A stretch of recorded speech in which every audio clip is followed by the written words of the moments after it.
یاد رکھیں کہ پروردگار عالم نے اپنے لیے تو کوئی پروٹوکول نہیں رکھا، مگر اپنے حبیب کے لیے پروٹوکول رکھا۔ پہلا تو یہ کہ اگر تم نے رسول اللہ صلی اللہ علیہ وسلم کی آواز سے اپنی آواز کو بلند کیا تو تمہارے کیے ہوئے سارے اعمال ضائع ہو جائیں گے اور تمہیں خبر بھی نہ ہوگی۔ دوسرا یہ کہ اگر کسی رسول اللہ کے فیصلے صلی اللہ علیہ وسلم کہ دل میں بھی تم نے سوچا اس کے اگینسٹ، تو تمہارے سینے سے ایمان کو نکال دیا جائے گا، تم صاحب ایمان نہیں رہو گے۔ صرف تمہارے دل میں اتنا گمان آئے کہ جو فیصلہ رسول اللہ نے فرما دیا اس کی مخالفت، اس کے لیے ناپسندیدگی، تو تم میں ایمان نہیں رہے گا۔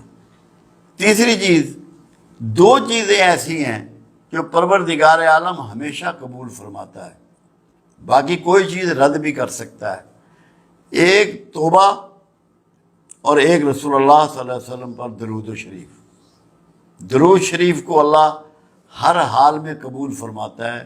یہ وہ کلمہ ہے کہ جس کو اللہ قبول فرماتا ہے، اور جب کوئی شخص درود شریف پڑھتا ہے تو وہ بنیادی طور پہ صبغت اللہ ہو جاتا ہے۔ کیوں؟ اللہ کی صفات ہے، اللہ کا طریقہ ہے، اللہ کی سنت ہے۔ اللہ خود درود بھیجتا ہے، اللہ خود رسول اللہ سے محبت کرتا ہے۔ تو رسول اللہ صلی اللہ علیہ وسلم کی محبت کرنا، درود بھیجنا، یہ اللہ کی سنت پہ چلنا ہے، صبغت اللہ ہو جانا ہے۔ اس کی بہت بڑی مرتبت یہ ہے کہ آپ اس فعل میں، یہ واحد فعل ہے جس میں مخلوق کے ساتھ خالق شامل ہے۔ آپ نماز پڑھتے ہیں، خالق اس میں شامل نہیں ہے۔ روزہ رکھتے ہیں، خالق اس میں شامل نہیں ہے۔ حج کرتے ہیں، خالق اس میں شامل نہیں ہے۔ کہیں اللہ نے نہیں کہا کہ میں روزہ رکھتا ہوں، میں نماز پڑھتا ہوں، میں حج کرتا ہوں۔ کہا کہ میں اور میرے فرشتے محمد رسول اللہ صلی اللہ علیہ وسلم پہ درود بھیجتے ہیں۔ اے ایمان والو، تم بھی درود و سلام بھیجو، سلامتی بھی۔ ایک تو یہ وہ دعا ہے کہ کائنات میں اس سے بڑھ کے کوئی دعا اگر ہوتی تو اللہ اپنے رسول صلی اللہ علیہ وسلم کے لیے یہ چاہتا کہ وہی دعا دی جائے، رحمت کی، برکت کی، سلامتی کی۔ اس کا فائدہ یہ ہے جو چیز آپ ڈیلیور کرتے ہیں وہی آپ کو واپس ملتی ہے۔ ایک فائدہ یہ ہے، ایک تو اللہ راضی ہوتا ہے، آپ صبغت اللہ ہوتے ہیں، اللہ کی سنت پہ عمل کر رہے ہوتے ہیں۔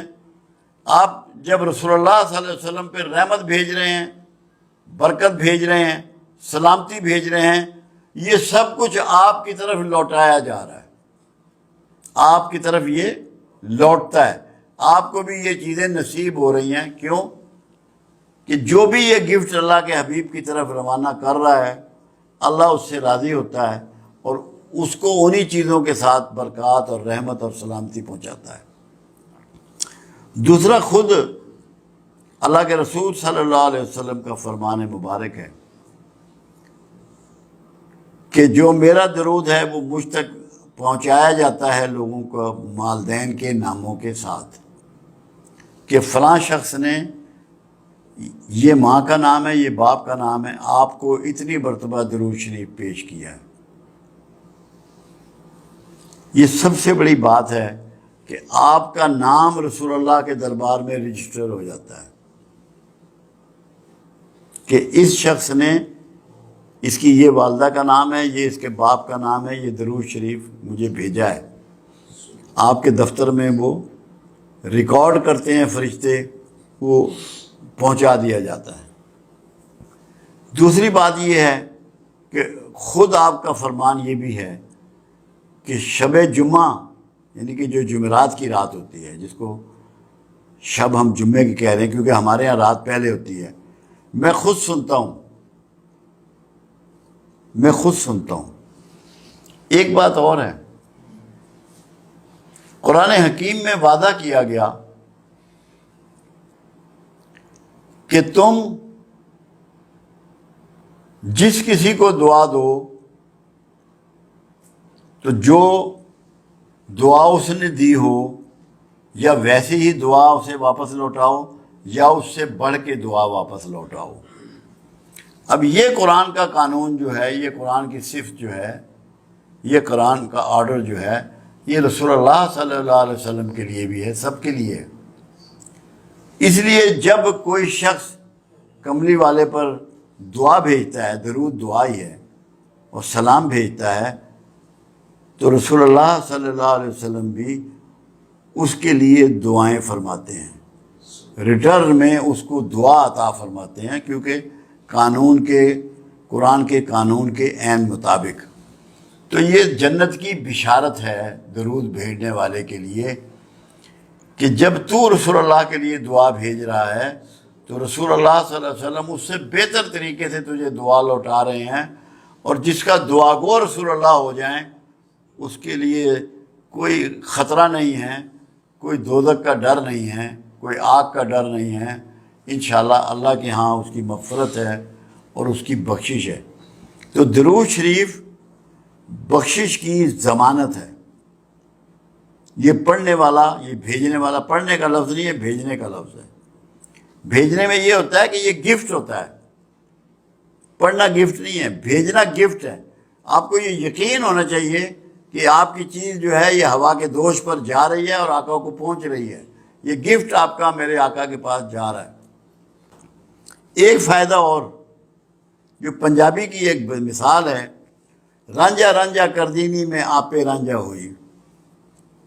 جب آپ بار بار سرکار پہ درود بھیجیں گے اور آپ کا تذکرہ کریں گے تو اس سے آپ رسول اللہ صلی اللہ علیہ وسلم کی عکس آپ میں اترے گا، آپ کے اندر وہ عکس اترے گا، وہ صفات اتریں گی، وہ کمال اور خوبیاں آپ کو ملیں گی، وہ حکمت و دانائیاں آپ کو پہنچیں گی، عکس بنیں گے آپ۔